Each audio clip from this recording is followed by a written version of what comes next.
Hello, it's Mark from Campaign Coins, back with another unboxing video. Today I'm going to unbox Eberron, Rising from the Last War, the gold edition from Beadle Grimm's in collaboration with Wizards of the Coast. I adore Eberron. This is my favourite D&D world. This is the original campaign setting for 3.5 edition in 2004. Keith Baker, absolutely kind of his brainchild, but with great development from James Wyatt and Bill Slavicsek, and many other creators who have followed. You may like the Realms, you may love Exandria, you may love Dragonlance, those Greyhawk, those things are all superb, but this is my favourite world, so I'm very excited to jump in. And I may not look surprised because due to a combination of iPhone storage and dog barking, this is not the first time I've recorded this. Hopefully it'll be the last. But the things I do for you to show you cool things. So, wow, here we go. The box is so heavy it is damn hard to haul around from this angle as we straighten it up and rock the camera with the amount of weight. In fact, when everything is in here, the box lid will not fit on. It is that good value. Now, this is not the original packing order of the box, and I got rid of the shrink wrap, and but I'm going to show you what's inside. I always like to see on top of the box what's in this box. So this is a really nifty guideline, lovely introduction from Matt, Charlie, John, Bill, and the gang, Paul, everyone there, and a really clear rundown as to what you're getting in here, so that when you're looking through going, what the heck is this? You can find it out. And also, we'll always love to see credits. Game design credits, because creative people do creative things and should be celebrated for that. So that is our guide. But I've done this once or twice, so I know what I'm going to find here. Now, of course, you're well familiar with the D&D 5 hardcovers. I don't need to show you that, but I did anyway. There it goes. Throw it on the pile. What Beadle Grimm love to do is to break that down into soft cover books. Much more table friendly, an opportunity to really show off the art. In this case, I can give the players the Chapter 1 book all about character creation without them knowing any of the deep secrets of Eberron. So I really like this format. There's the Chapter 2 is all about Corvair, and we see, of course, airships and lightning rails. That's what's great about Eberron. It's a world of massive, rapid, magical transit. So you don't have to walk, Tolkien style, to get to the next adventure. You just blast there. So Corvair Gazetteer. I love having this really nice format booklet on Shan, my favourite D&D city. All the information there I need to grab. And of course, this one I've really enjoyed. This is all about building adventures, and there's something about having it as a standalone book. I'm just engaging with it a lot more, whereas in the hardcover it all gets a bit lost. So this is all lairs, secret societies, organisations, adventure tips. It's really tremendous. And of course treasures and monsters. Again, really handy to have them in a standalone booklet, much easier to use at the table rather than flip crazily through the same hardcover. They've also broken the module, or scenario rather, from the booklet out into this nice little, from the hardcover into this nice little booklet. I really love the form factor, and I love seeing Wayne Reynolds' art front and centre. He, to me, is the look of Eberron, because that's when he kind of burst into my consciousness. And of course, seeing his art through Pathfinder and Pathfinder 2, hand-painted, beautiful, beautiful stuff. So here we are inside the module. I love that they've added some deluxe handouts in here, including some visual handouts to show your players particular clues, all the details of the adventure here. This is a first level adventure, and there's that Wayne Reynolds art again. So nice form factor. That's going to be easy to run. I look forward to running it. Next thing, digging into our box, we actually find some player characters ready to go. First level characters, and these 5, they don't have names. They're for you and your players to name them, but the theme is they're very much, these are Eberron people: a warforged fighter, a Kalishtar cleric, a human artificer with the mark of making. So they could only hang around in Eberron, and their art actually runs right through the book. So here we are, we're already up to the screen. Now this is a tall screen. I forget the name of the format, but it's not your horizontal screen. So it's perfect for hiding stuff behind, getting more information on. So those are actual depictions of the 5 player characters. So there's their artificer right there. She's blasting away, hitting that emerald claw cultist where it belongs, in his brain pan. Exciting scene, and I love the look of these magical signs in Eberron, like neon. So the kind of steamed future noir. It's a fantastic setting, but everything is driven by magic. On the other side, lots of useful things. We've got all the religions with the religious symbols and unholy symbols. That's really neat. I've got all my dragon marks here, and I need to describe those and remember what the houses are. Lots of good stuff on here. I love all the organisations summarised. I can throw them into a scenario. And my favourite part being campaign coins. Money! You love to see the spending. There's how much it costs you to get in an airship per mile. All right. And over on the other side are languages, the wards of Shan and months, and a little kind of map. Here's Shan here. That's pretty much where your adventures are likely to start. So, nice form factor on the screen, and there's method in the madness to the tall screen. We'll get back to that. Then we've got some bonus encounters. This first one's really interesting. This is actually a Dungeons & Dragons Adventurers League kind of lead-in. It's written by Chris Lindsay, who's a fabulous fella. You can thank him for the DM's Guild, the Adventurers League, all these other tremendous things that What's Here Doing that Chris has helped set up, and I believe is the brand manager as well. So this is an adventure by him which leads your characters into the Oracle of War kind of season, which is part of the worldwide campaign. So it's a neat adventure where they're heading out to Salvation to start digging around in the Mournlands. There's a nice kind of handout here of hooks. And also, you can get cool stuff in this adventure, and that's an Adventurers League certificate that you can take to your Dungeon Master and say, we played this adventure, I got cool stuff, my character has it. And your Dungeon Master will say, yes, indeed, that is true, fair, and reasonable. These are bonus encounters. I love that the art is really evocative and once again shows these characters that they've created. And on the back, clear credit to the designers. Murder on the Halcyon, so it's a Murder on a Lightning Rail written by the fabulous Justice Aman. This is a second level one on a lightning rail. Oh, no, sorry, it's an airship. God, check your facts there, Mark. I can see from the veins it's an airship. This one is, I believe, set in Shan, in among the towers. This one is exciting. It's about, spoilers, going through a fallen colossus, because Eberron is famous for its magical robots, normal-sized and huge-sized. And then we're off to the jungles of Kabara. When Keith Baker talks about the cinematic influences for Eberron, he talks about Sleepy Hollow, The Mummy, Raiders of the Lost Ark, Brotherhood of the Wolf, The Maltese Falcon, all these adventure noir stories. That's why I find the world so exciting. I can just rip scenarios here all the time. It's wonderful. And I've been playing in Eberron for, 15 years now. One thing I didn't mention about this box set is this is a deluxe item. It's a premium product. It's actually $250 at the retail. I've been playing in Eberron for 17 years. If all of my players kicked in a bit towards this and we played for another 17, then these deluxe props to aid our kind of adventures and imaginations, I think are a good investment over the long haul if Dungeons & Dragons is your thing. Or you can just, read one of Keith's novels and go sick. You'll have just as much fun, but this has got slightly more bling. All right, speaking of bling, lovely little guide to the planes of existence here, done like a schematic from the University of Mulgrave. I think that's art with the Wizards of the Coast book. That's nice as a handout. People go, what? Dollar? Where?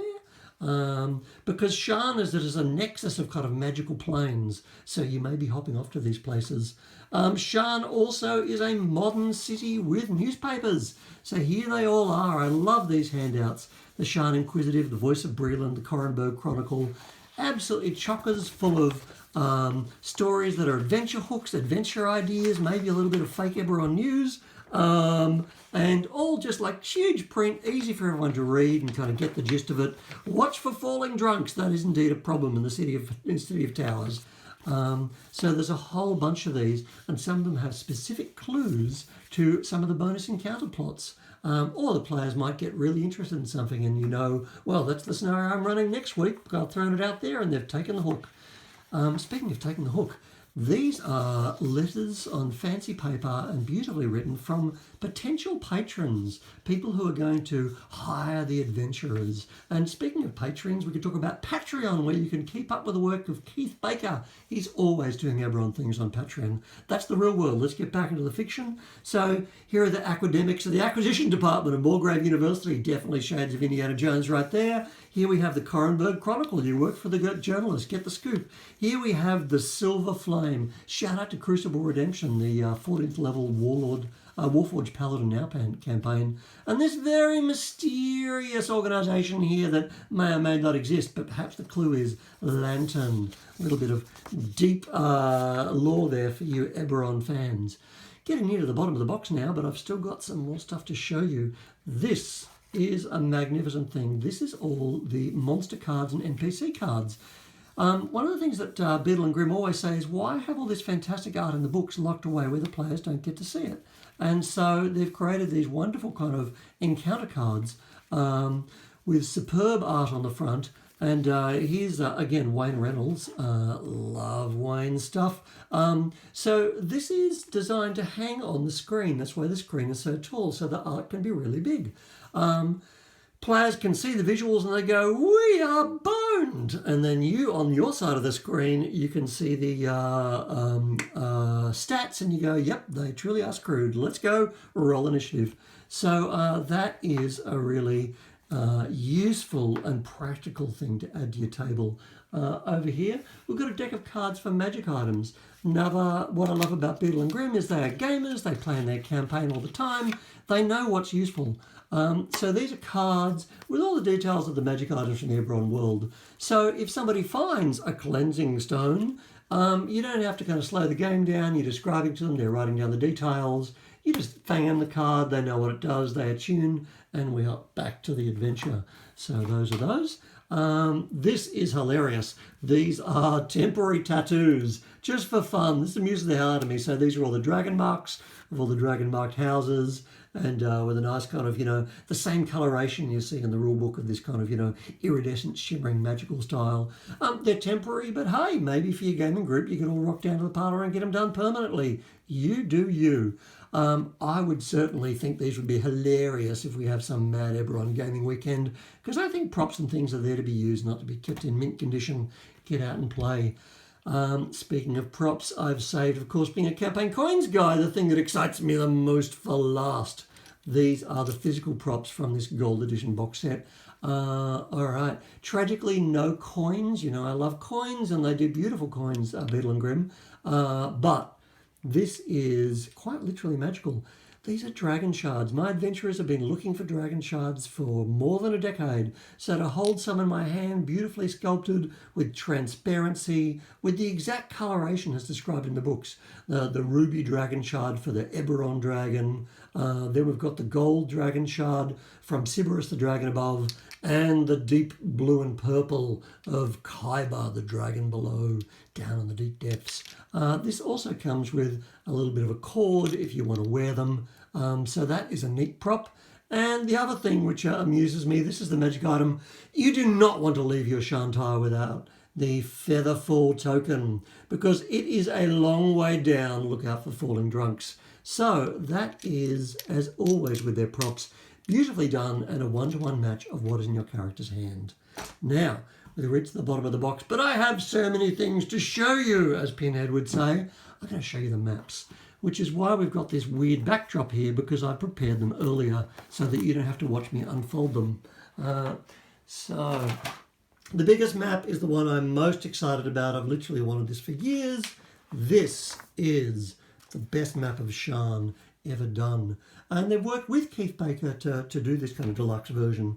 So right down to the base of Shan, entry is forbidden in Old Shan, but down there is where the deep darkness is. Here we have the cogs, which is where all the Warforged were made by the Cataforgers. A lot of goblins still working down there. What's great about Eberron is it's a place for where everyone is coexisting. The monsters have their own nation of Drome, and they're out and about. But then we have some absolute evil like the Dalkir, and definitely things that you're going to want to fight and overcome, and of course the undead, into Lower Shan, Middle Shan, and Upper Shan, and all the way up to the Skyway.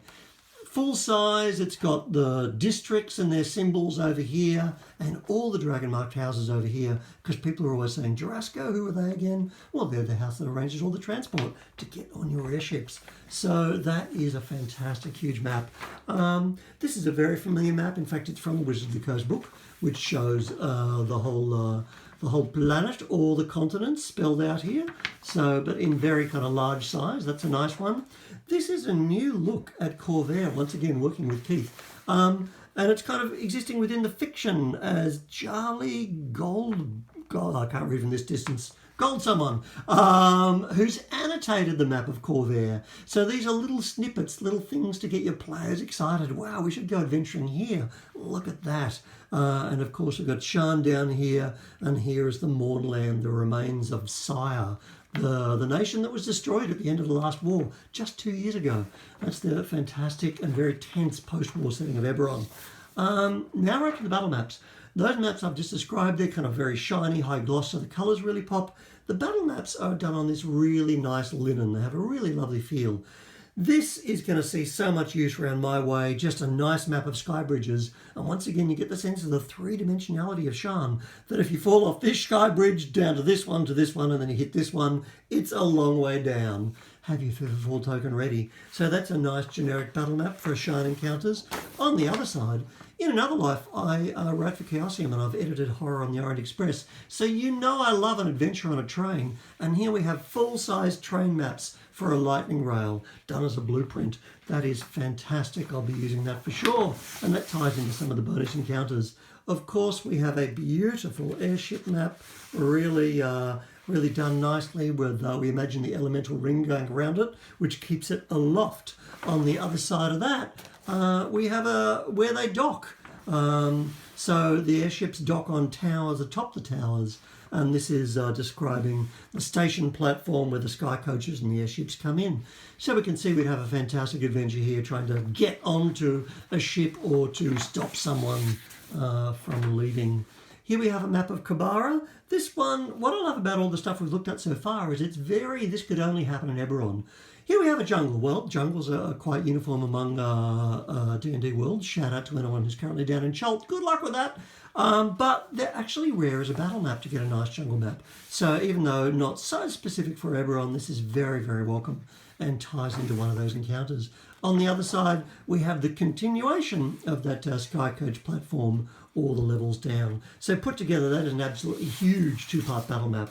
And then now we're down to a Shan alley. Of course, it looks like Shan because the buildings around, they are towers, and a nice kind of Sky Coach map. And on the other side of that, oh, spoilers, that's inside the Fallen Colossus. Who would not want to adventure inside an enormous Colossus?